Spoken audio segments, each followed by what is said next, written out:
ओ कहाँ छ कता हिँड्यो जोसेर दाइ म त एउटा गाउँमा मेसिनरी पसल खोलौँ भनेर लागेको कहाँ पाइन्छ सामानै छैन सामानै थाहा छैन त्यही भएर रन्थनेर हिँडिरहेको दाइ तपाईँलाई के आइडिया छ आइडिया त छैन एकचोटि बजारतिर डुलेर आउनु ल घुमेर आउनु बजार घुमेर म जान्छु नि त मलाई त चाहिसक्यो दादा पसल खोल्नै पर्ने ओहो यो त हाम्रो कहाँ छैन भने कान्छो आइरहेको छ के छ कान्छो कहिले आएको म त भएन गाउँतिर रेचास गाउँतिर थिएँ के छ कता के काम गर्दैछस् आजकल म तेजस तिवारी ग्रुपमा काम गर्दैछु होइन के ग्रुप हो तेजस तिवारी ग्रुप कुलुसर काठमाडौँतिर के हुन्छ यो के ग्रुप हो यो यो चाहिँ तपाईँको के हो भने हाते औजार मेन चाहिँ होइन मेसिनरी सामान हो हाते औजार पनि राम्रो छ ओहो हाते औजार हामी त त्यसकै खोजीमा हिँड्यो त दाइ हो हामी त्यो बजार हिँड्ने कान्छोले त्यही काम गर्दैछ ल आइज बसेर सल्लाह गरौँ आइज एकछिन मैले एउटा गाउँमा मेसिनरी पसल खोल्ने विचार गरेको यसो हाते औजारहरू पिलास होइन टिन काट्ने कैँचीहरू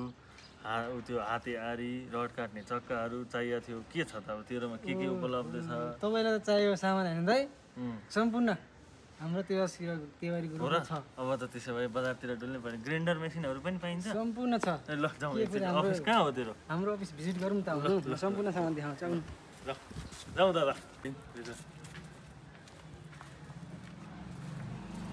ग्रुपमा आइयो हजुर हजुर त्यही हो ल हजुर सर तपाईँले चाहिएको सामानहरू सलाइदिन्छु ओहो पाइप पनि चाहिएको थियो दाइ यत्रो हो यस्तै राम्रो क्वालिटीको चाहियो काठ खोप्ने राम्रो छ होइन रिङवाला रेन्ची छ हम्बर किला ठोक्ने हम्बरै भयो होइन अरू के छ दादा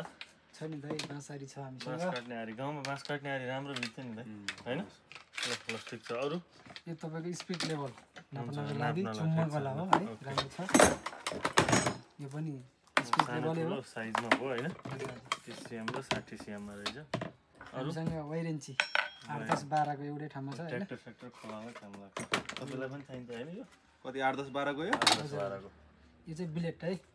यो हार्डवेयर पसलमा पाइने सम्पूर्ण लगभग सबै सामान चाहिन्छ हैन त हामीसँग त्यो रड काट्ने चक्का पनि राम्रो खोज्छ कि त्यो छैन भाइ तपाईलाई चाहिएको सामान ही छ रड काट्ने चक्का हैन त्यसको ल राम्रो क्वालिटीको रहेछ कति रुपैयाँ पर्छ यसको हैन राम्रो रेट लाउनु होला हामी सधैँ सामान यहीँबाट लिन्छौँ है त अरू के छ हामीसँग सामान अरू के छ भएको भनेको इलेक्ट्रिक वाला त्यसको पन्जा यो पन्जा के यो काममा लाउनु सिमेन्टको काम साम गर्दा पनि लाउनु मिल्यो हैन धेरै राम्रो ल ठिक छ क्वालिटी पनि राम्रै खालको रहेछ 110 ग्रामको जस्तो छ हैन हजुर ठ्याक्कै ल ओके अनि भाइ साँच्चै हामीसँग अरू के आइटम छ यतातिर के आरो सारो जस्तो देखिरहेछ हैन हजुर हजुर यो ग्राइन्डर मेसिनहरू देखिरहेछ के हो यो हामीसँग सम्पूर्ण यो मेसिनरी सामानहरू चाहिँ सम्पूर्ण छ हैन अब तपाईलाई हेर्न चाहनुहुन्छ भने चाहिँ क्यालेन्डर छ ग्राइन्डर मेसिन कति राम्रो खालको हो यो राम्रो खाले छ नि हैन यो भन्दा महँगो सस्तो पनि दुई तीनटा आइटम खोज्छ कि गाउँमा त्यही त हो नि अरू तपाईको यो हाम्रो चाहिँ क्यानफ्लाई को इलेक्ट्रिक चेन्सो छ राम्रो छ यो बत्तीबाट चल्ने जस्तो हैन ल ठिक छ अरू हाम्रो एग्रिकल्चर ब्रस घाँस काट्ने त्यो अस्ति बेला हामीसँग घाँस काट्ने नि गाउँमा हरिले घाँस काट्ने मेसिन ल्याइदिनु भन्दै थियो नि यो त हाम्रो भिडियो पनि गइसकेको छ हैन राम्रो एग्रिकल्चर फोर स्टकको ब्रस कटरहरू तपाईको हेर्ने अब सबै छ ओके ल घाँस काट्दाखेरि उपयोगी होला जस्तो छ यो इम्प्याक्ट ड्रिल ड्रिल मेसिन राम्रो खोज्छ गाउँमा अनि तपाईको यो सर्कुलर सप त्यसको हो काठ काट्नलाई के त त्यो एउटाले फर्निचर खोल्छु दाइ ल्याइदिनु भन्दै थियो नि त्यो ठिक छ ल अब मेन भनेको अब तपाईलाई के चाहियो भने ब्याट्री वाला ल गाउँ गान्छ त यहाँ सब आएछ यहीँबाट सामान लिनु पर्छ सामान राम्रो रहेछ हैन सामान चाहिँ यहीँबाट लिनु है अब लो चाहिने सामान सबै एकै ठाउँमा पाइँदो पनि रहेछ मेसिनरीदेखि हार्डवेयरसम्म अब भाइ पनि छ भाइले प्याकसेक गरेर हामी अब लिएर जान हामीसँग त्यति साधन पनि भएन अहिले भाइसँग कुरा गर्नु पर्यो अनि उसले प्याकसेक गरेर ट्रान्सपोर्टमा पठाइदियो लागि अनि मेरो दाइहरूलाई सामान चाहिँ के चाहियो त हेरिहाल्नु भयो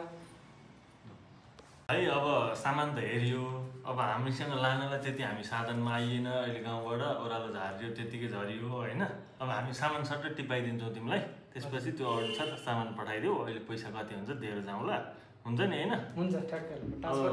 सामान चाहिँ फेरि क्वालिटी अनुसार हुनु पर्यो ल चिन्तै नहुनु अहिले हामी निस्किन्छौँ क्वालिटी अनुसार सामान आउनु पर्यो है त ल फेरि भेट्नुपर्छ है त ल ल अब सामान आउने भयो ल